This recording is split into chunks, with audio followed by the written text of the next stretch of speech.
this House will be free to take forward its business in a COVID-secure way, which you, Mr. Speaker, have pioneered. Second, from Thursday, all pubs, bars and restaurants must operate a table service only, Mr. Speaker, except for takeaways.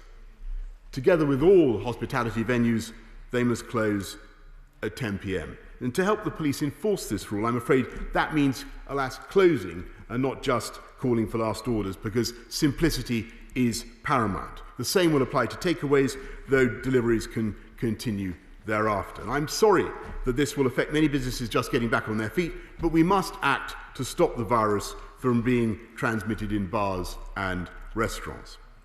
Third, we will extend the requirement to wear face coverings to include staff in retail, all users of taxis and private hire vehicles, and staff and customers in indoor hospitality, except when seated at a table to eat or drink.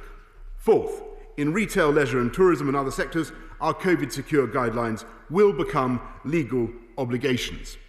Businesses will be fined and could be closed if they breach the rules.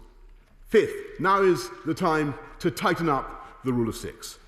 I'm afraid that from Monday, a maximum of 15 people will be able to attend wedding ceremonies and receptions, though up to 30 can still attend a funeral as now.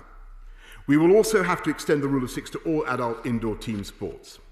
Finally, we have to acknowledge that the spread of the virus is now affecting our ability to reopen business conferences, exhibitions, and large sporting events. So we will not be able to do this from the 1st of October, and I recognise the implications for our sports clubs, which are the life and soul of our communities, and my right honourable friends, the Chancellor and Culture Secretary, are working urgently on what we can do now to support them.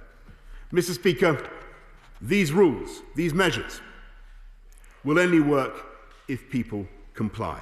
And there is nothing more frustrating for the vast majority who do comply, the law-abiding majority, than the sight of a few brazenly defying the rules. So these rules will be enforced by tighter penalties.